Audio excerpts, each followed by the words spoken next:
अब प्रश्नावली 5.2 का 7वां क्वेश्चन।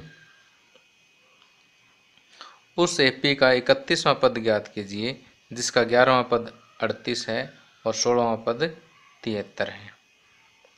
देखिए आपको 11वां पद दिया हुआ कितना 38 और 16वां पद दिया हुआ है 73।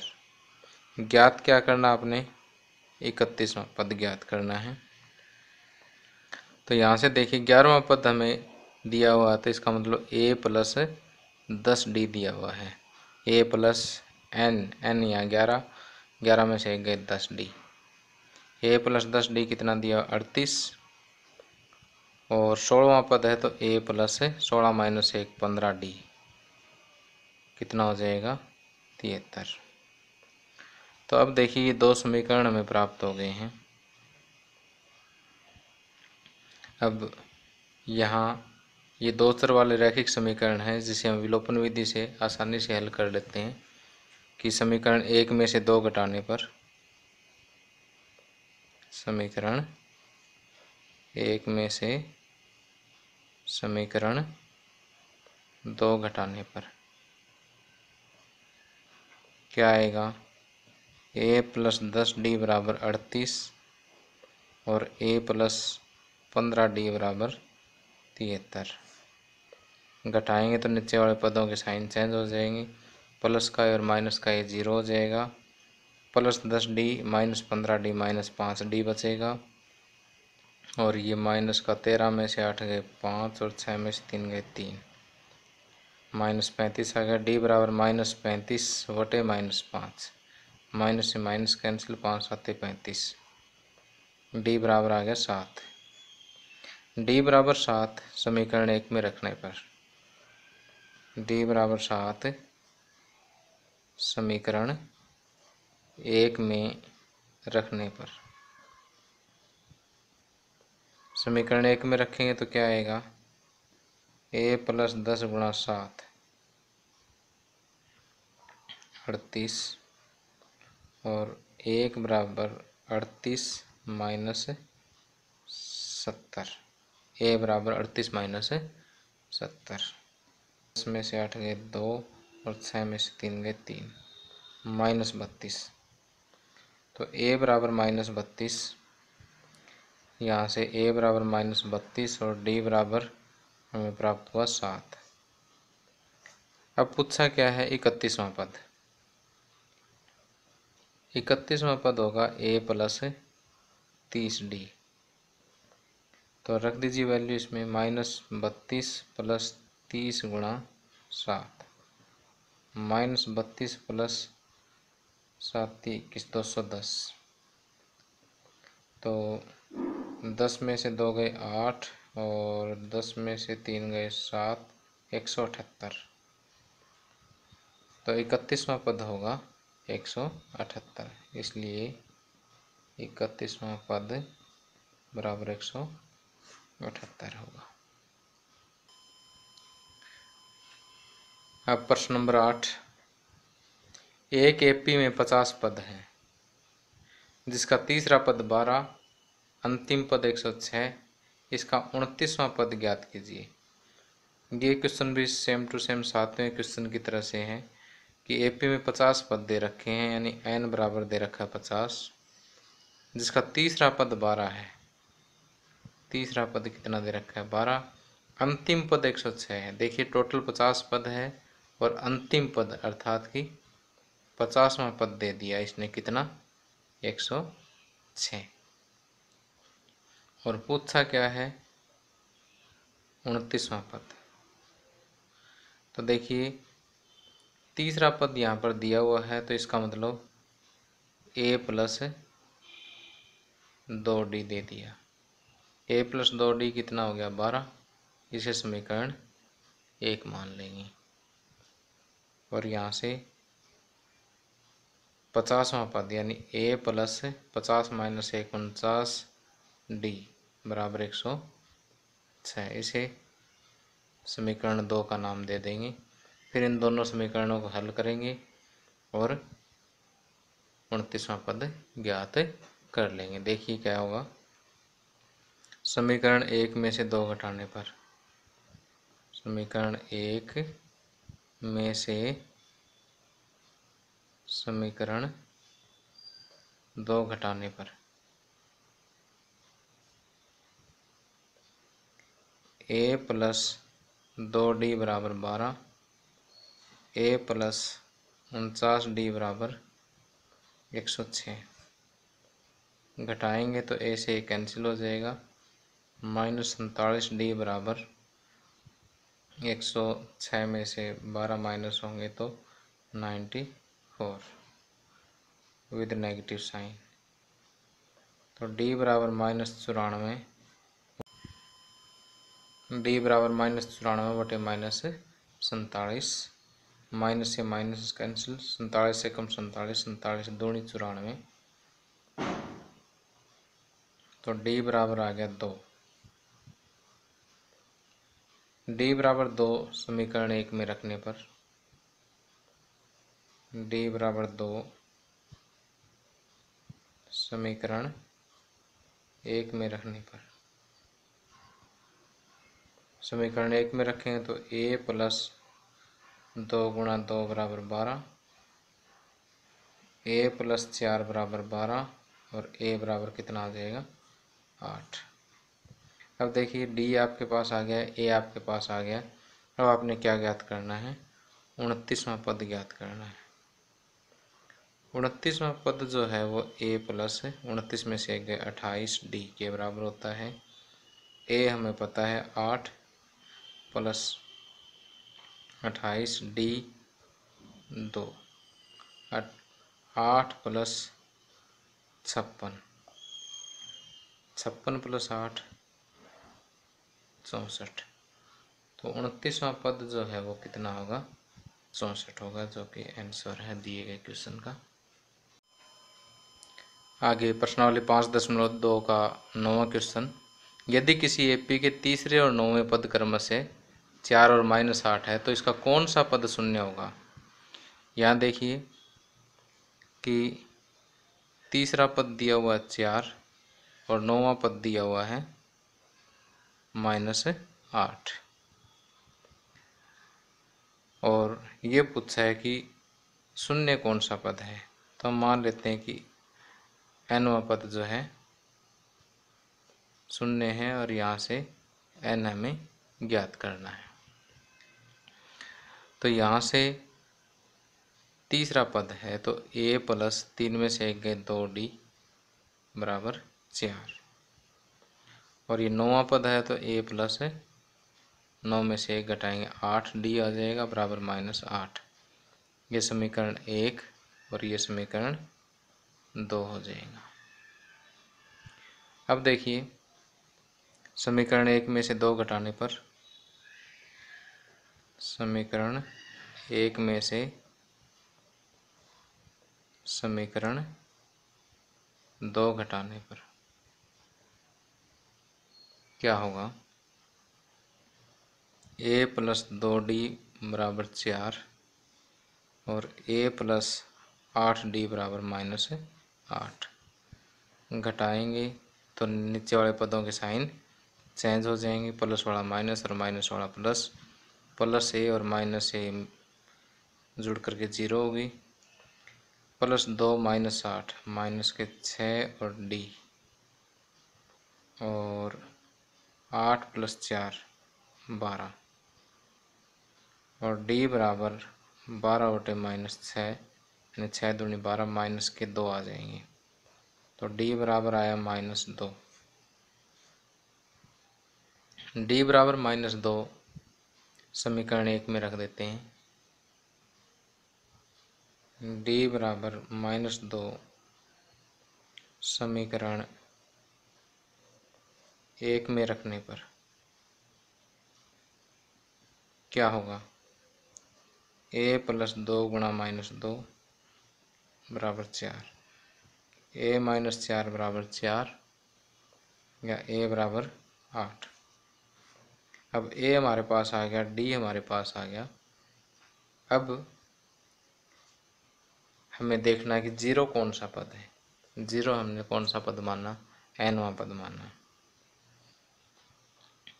तो ए एन का सूत्र होता है a plus n minus one into d. तो एनवा पद 0, ए कितना है 8 प्लस एन हमें ज्ञात करना है और डी कितना है -2। तो यहाँ से 0 बराबर 8 प्लस -2 के एन के साथ गुणा -2n, -2 की -1 के साथ गुणा +2। ये 8 + 2 10, 10 लेफ्ट में जाएंगे तो -10 बराबर -2n और n बराबर -10 बटे -2, माइनस से माइनस कैंसिल 5, तो n बराबर आ गया 5। तो दी गई एपी का पांचवा पद जो है वो क्या होगा, 0 होगा। इसलिए दी गई एपी का पांचवा पद 0 होगा।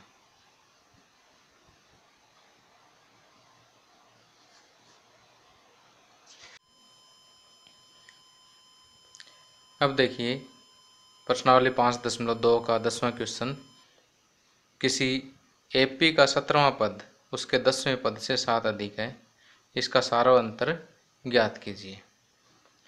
देखिए 17वां पद 10वें पद से 7 अधिक है, यानी 17वें पद में से 10वां पद अगर मैं घटा दूं तो 7 बचेंगे। तो यहाँ पर माना प्रथम पद बराबर ए और सारांतर बराबर डी। उसके बाद ये लिखना है 17वां पद है तो ए प्लस 16d और 10वां पद है तो ए प्लस 9d और ये कुल मिला के कितना आया 7। तो ए plus 16d minus a minus 9d बराबर 7। प्लस का ए और माइनस का ए 0 हो गया, 16 में से 9 गए 7, 7d बराबर 7 और d बराबर 7 बटे 7, 7 से 7 कैंसिल, 1 आ गया, d बराबर 1। तो इसका सारांतर ही ज्ञात करना था, इसलिए सारांतर बराबर 1। बस छोटा सा क्वेश्चन था।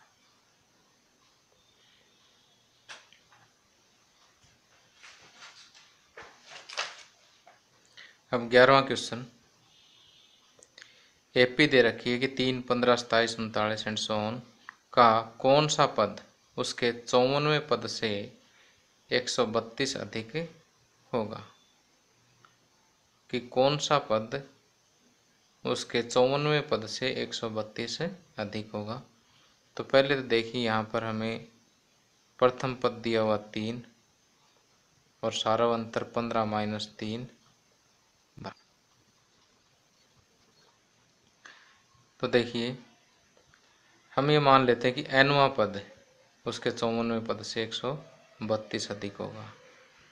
माना an ए 54 से 132 अधिक है, तो an में से ए 54 अगर हम घटाते हैं तो कितना बचना चाहिए 132।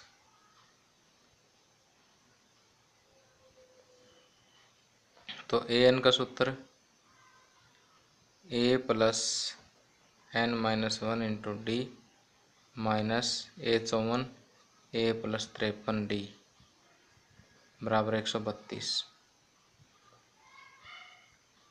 अब a plus n minus 1 into d minus a minus 53d बराबर 132।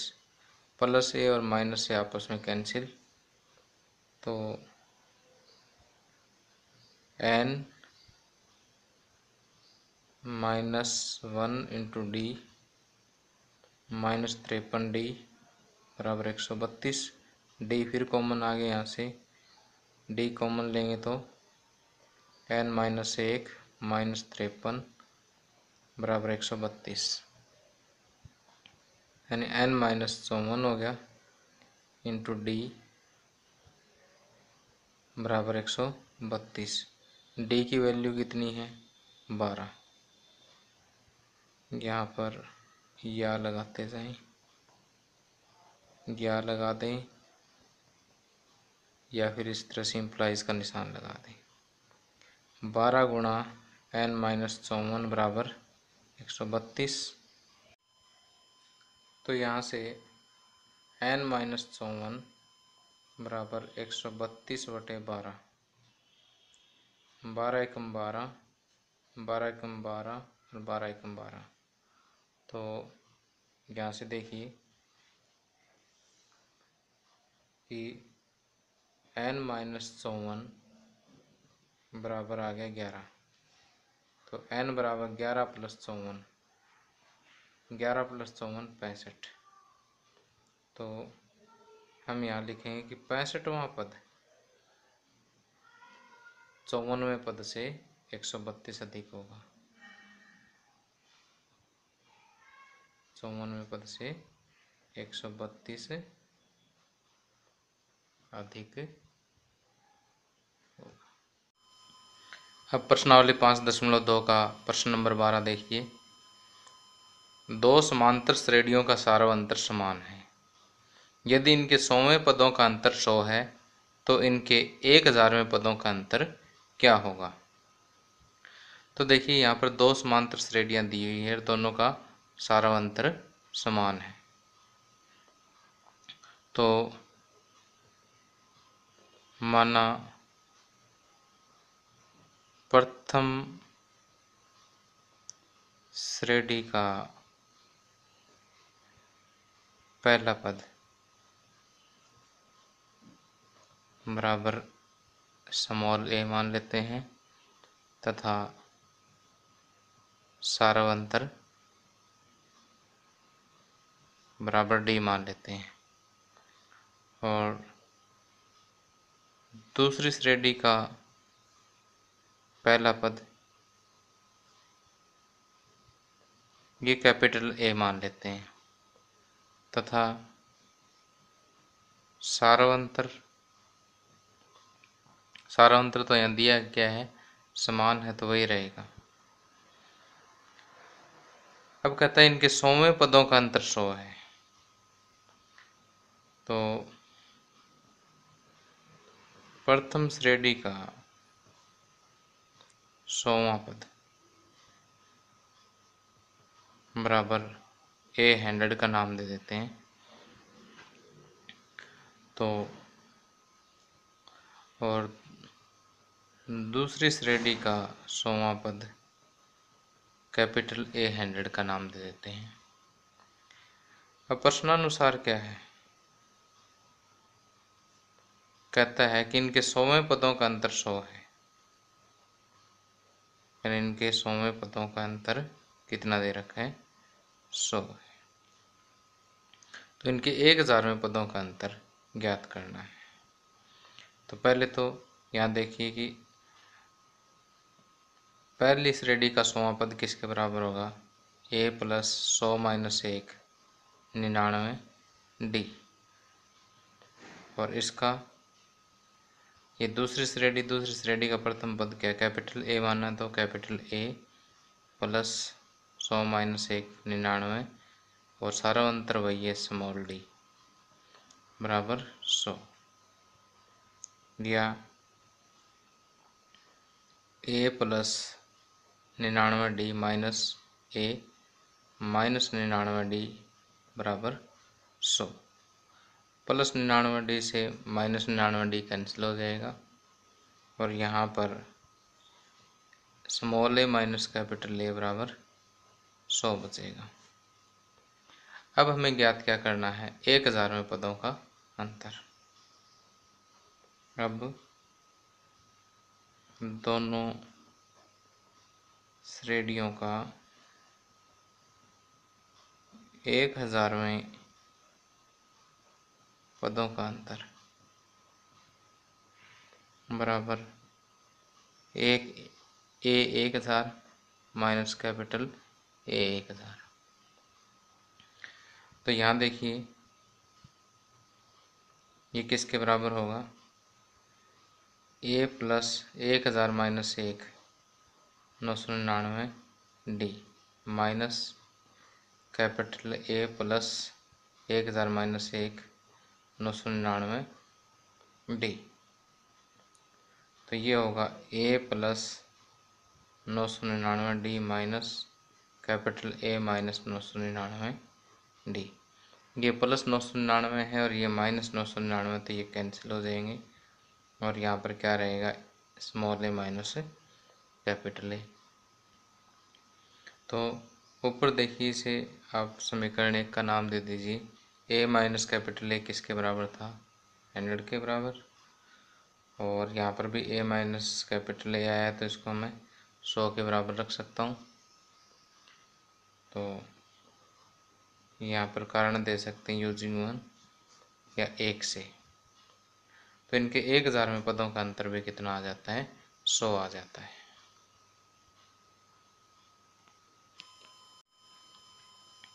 आगे प्रश्न नंबर 13, 3 अंकों वाली कितनी संख्याएं 7 से विभाज्य हैं। तो देखिए 3 अंकों वाली संख्याएं 100 से स्टार्ट होती है और 999 पर ख़त्म होती है। तो देखिए इसमें से 7 से विभाज्य कौन सी संख्या है। सबसे पहली जो 7 से विभाजित होने वाले 3 अंकों की संख्या, तो यहाँ 14 7 98, 98 तो 2 अंकों की है, तो 15 7 105। तो 105 जो है वो पहली संख्या है 3 अंकों वाली जो 7 से विभाज्य है। 105 के बाद 5 और 7 12, 112 मिलेगी। 112 के बाद 12 प्लस 7 19 से 119 मिलेगी। और इसी तरह से अब लास्ट आपको कैलकुलेट करनी पड़ेगी कि देखिए 999 को आप 7 से भाग दे लें, 7 एकम 7, 700 के 28 और 7 दूनी 14, शेष बच गया 5। तो ये 5 जो है वो 999 में से माइनस कर दें, 994 आ जाता है। तो लास्ट संख्या आ जाएगी 994। तो ये थोड़ा सा रफ करके देख लेना काम। लिखें क्या कि 7 से विभाजित होने वाली 3 अंकों की संख्याएं, 7 से विभाज्य 3 अंकों वाली संख्याएं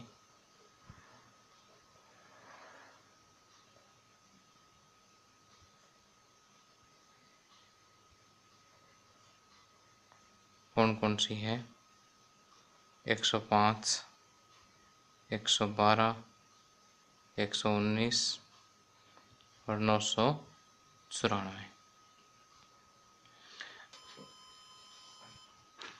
यहाँ देखिए कि क्रमागत पदों के बीच में 7 का अंतर है, इसलिए ये एपी है। यहाँ क्रमागत पदों में के बीच 7 का अंतर है, इसलिए यह सूची एक एपी है। अब हमें ये बताना है कि 3 अंकों वाली कितनी संख्याएं 7 से विभाज्य है। 3 अंकों वाली सारी संख्याएं सूची में हैं, और यदि हम ये बता सकते हैं कि सूची में कितनी संख्याएं हैं, तो 7 से विभाजित होने वाली 3 अंकों वाली संख्याएं आ जाएगी भी कितनी होती है। तो हम इसको मान लेते हैं कि nवां पद है और n का मान ज्ञात कर लेते हैं। जो n होगा उतनी संख्या यहाँ पर होगी। तो माना an बराबर 994, और यहाँ से हम क्या फाइंड आउट कर लेंगे, n फाइंड आउट कर लेंगे। तो यहाँ प्रथम पद a जो है वो कितना होगा, 105। सारवंतर सारावंतर डी जो है वो 112 माइनस 105 यानी 7 का हो गया। अब हम सूत्र लिखेंगे ए एन बराबर a plus n minus 1 into d. A n की वैल्यू रखिए कितना है 994 बराबर ए की वैल्यू 105 प्लस एन हमें फाइंड आउट करना है n minus 1 into d. D हो गया 7। अब देखिए 105 लेफ्ट में लीजिए 994 माइनस 105 बराबर एन माइनस 1 गुणा 7, या देखिए 14 में से 5 गए 9 और 8, 9 में से 1 गए 8, तो ये हो जाएंगे 889 बराबर एन माइनस 1 गुणा 7। तो यहाँ से एन माइनस 1 बराबर क्या आ जाएगा 889 बटे में 7, ये 7 इधर जा कर के डिवाइड हो जाएंगे।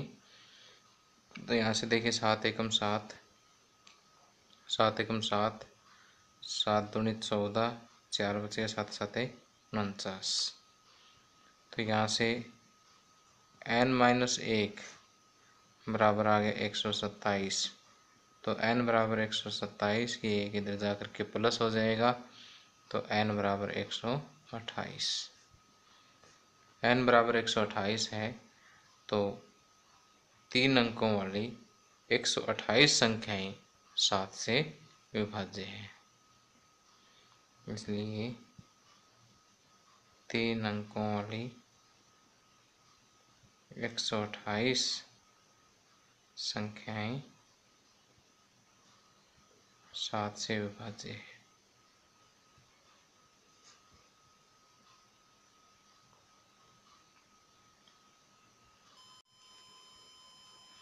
अब प्रश्न नंबर 14, 10 और 250 के बीच में 4 के कितने गुणज हैं?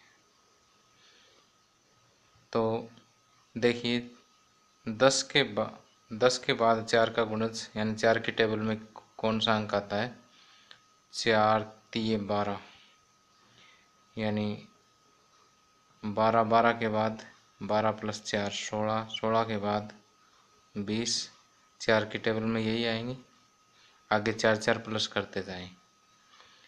तो ये जो है 4 के गुणज आते जाएंगे। हमें ज्ञात करने 10 से लेके 250 तक, 10 से 250 के बीच। तो 10 से ज़्यादा तो 12 हो गया, उसके बाद अब 250 के नज़दीक देखना है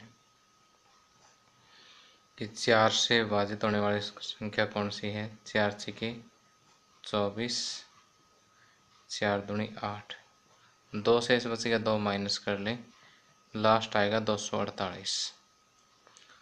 तो हम ये लिखेंगे इसके हल में कि 10 और 250 के बीच 4 से 4 के गुणज बराबर 12 16 20 24 248। तो यहाँ हम कहेंगे कि यहाँ क्रमागत पदों के बीच में 4 का अंतर है, इसलिए ये एक एपी है। यहाँ क्रमागत पदों के बीच 4 का अंतर है, इसलिए यह सूची एक एपी है। अब देखिए हमें ये ज्ञात करना है कि गुणजों की संख्या कितनी है। तो इस एपी में पदों की संख्या बतानी है, तो लास्ट पद को nवां पद मान लेते हैं और n ज्ञात कर लेते हैं। जो n का मान होगा उतने ही इसमें पद होंगे। तो माना an बराबर 248 और प्रथम पद यहाँ a हो जाएगा प्रथम पद 12 है और सारवंतर डी जो है वो 16 माइनस 12 अर्थात 4 आ जाएगा। अब देखिए कि हमारे पास सूत्र क्या है, ए एन बराबर a plus n minus 1 into d. A कितना होगा 12 प्लस एन माइनस 1, एन हमें ज्ञात करना तो एन को एन ही रखेंगे, डी की वैल्यू 4 रख दीजिए और ए एन कितना 248। अब 12 लेफ्ट साइड में ले आइए तो लेफ्ट में आकर के घट जाएगा, 8 में से 2 गए 6 और 4 में से 1 गए 3, 236 बराबर एन माइनस 1 गुणा 4, या एन माइनस 1 बराबर क्या हो जाएगा 236, 4 इधर जा कर के डिवाइड हो जाएगा, 4 5 20 और 3 बच गए, 4 में 36। तो यहाँ से n माइनस 1 बराबर 59 आ गया और n बराबर ये एक इधर जा कर के प्लस हो जाएगा, 59 प्लस 1 60। तो n 60 आ गया, तो इसका मतलब इस सूची में 60 पद हैं। 60 पद है, 10 और 250 के बीच में 4 के 60 गुणज हैं, इसलिए 10 और 250 के बीच 4 के 60 गुणज है।